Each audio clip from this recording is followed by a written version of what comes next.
All right, hello, my name is Alex Kellum, and I'm going to be sharing a bit of my research on malaria and anti-malarial compounds today.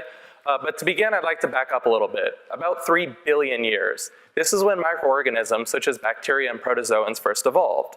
This is 2.99999 billion years longer than people have been around. And these microorganisms have been very busy over these 3 billion years, constantly mutating and evolving to survive. And so they become very good at this process of evolution, which has allowed them to survive over this time. Now, this isn't necessarily a bad thing. Most are completely innocuous to us, and some even help us by aiding in digestion or making vitamins for us. However, there we go. As we know, some can make us very sick. One example of such is a parasitic protozoan by the name of Plasmodium falciparum. This is the parasite responsible for malaria. Malaria is responsible for 450,000 deaths annually, mostly in Southeast Asia and Sub-Saharan Africa. The most shocking statistic that I found out when I started working on this project is that malaria is actually the leading cause of death worldwide for children. Now, this alone is cause for concern, but there's actually an even more troubling statistic that in the past few years, these numbers have actually been going up. Now, part of this might be due to a decrease in funding because of an amazing drug called Artemisinin, which caused the decrease in the number of deaths from 750,000 to 450,000 from 2004 to 2016. But there's a second reason, and that's antibiotic resistance. That this amazing drug that I told you about, Artemisinin, we're starting to lose efficacy as a drug. And this isn't new or even surprising. Ever since Alexander Fleming discovered penicillin in 1928, scientists have been locked in a war with microorganisms. We scientists create new drugs, and they evolve to escape resistance. Unfortunately, Artemisinin has not been an exception to this rule, and starting in Southeast Asia and now all across the world, we're starting to see Artemisinin-resistant forms of this parasite. What this means is that we're going to need new drugs. And so, how do we do that? Have you ever wondered how do scientists invent new drugs? Well, as it turns out, most of the drugs on the market are not invented by scientists, but rather invented by plants and bacteria and fungus and other natural organisms and discovered by scientists. We're familiar with the idea that bioactive molecules can come from nature. Take capsaicin, the compound that gives spiciness to chili peppers, or THC, the psychoactive molecule in cannabis. Indeed, even our current antibiotics, such as penicillin, and if you've ever had a Z-Pak or a azithromycin, those come from fungi and bacteria, respectively. Now, this isn't coincidental or serendipitous. These organisms make these molecules to kill bacteria. This decreases competition and increases their chance for survival. Remember that compound I told you about earlier, Artemisinin? It too comes from a natural source, from a tree appropriately named Artemisia. And so there exists a whole field of science where chemists collect samples and test them for biological activity, trying to discover new drugs. One example of such is this compound I show you here. This compound is called bastimolyde A, and it was discovered in 2015 by scientists at Scripps Research Institute off Isla Bastimentos, which is a small island off the coast of Panama in the Caribbean. And when they isolated this molecule, they tested it for biological activity. And what they found is that it contained nanomolar or very, very potent activity against resistant forms of the parasite that causes malaria. Now, the fact that it works on resistant strains is very exciting and very important. What that tells us is that it has a new mechanism of action or is able to kill this parasite in a way different from Artemisinin or any other drugs on the market.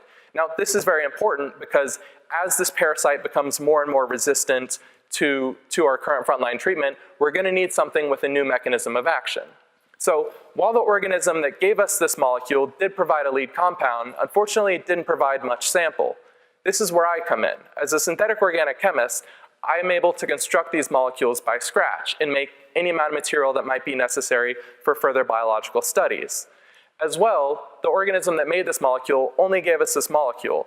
I can change this molecule by synthesizing it by hand, by changing the materials that I use to start with, or any other reactions that I use along the way, to make literally infinite variations on this molecule.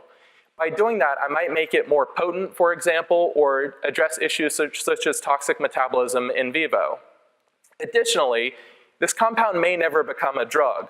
that's okay. I can attach dyes to this molecule so we can image it in vivo or add molecular handles that allow us to study this biology. And so even if it never becomes a drug, we're interested in synthesizing this molecule so that we can learn more about the parasite and potentially find a new target for which we could find another drug that works against it. And so how do we make these molecules? Unfortunately, when I began working on this, it didn't exactly come with assembly instructions. So that was up to me to figure out. And as it turns out, there's a certain art and design aspect to what we do building molecules.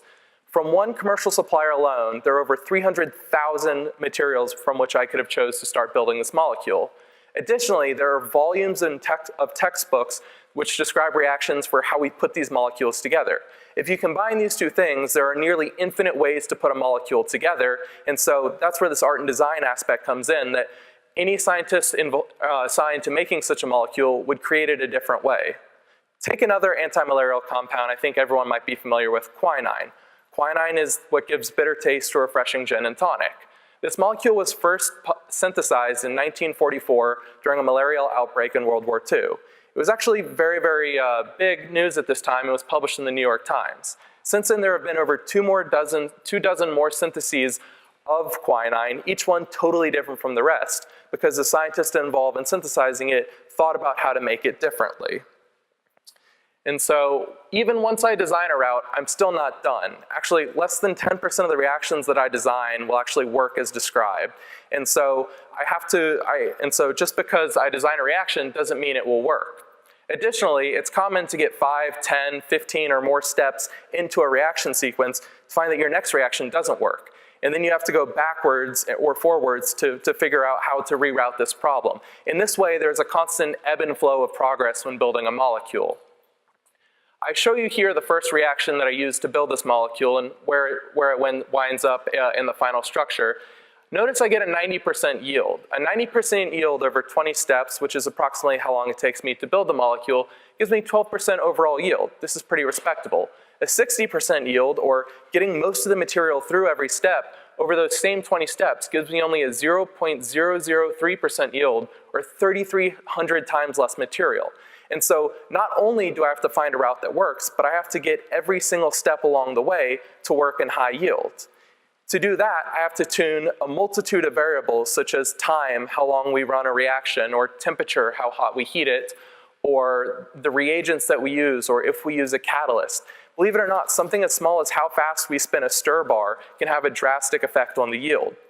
So building these molecules is actually very, very complex, but we can't give up. The organisms that we're fighting against are working just as hard as we are to survive.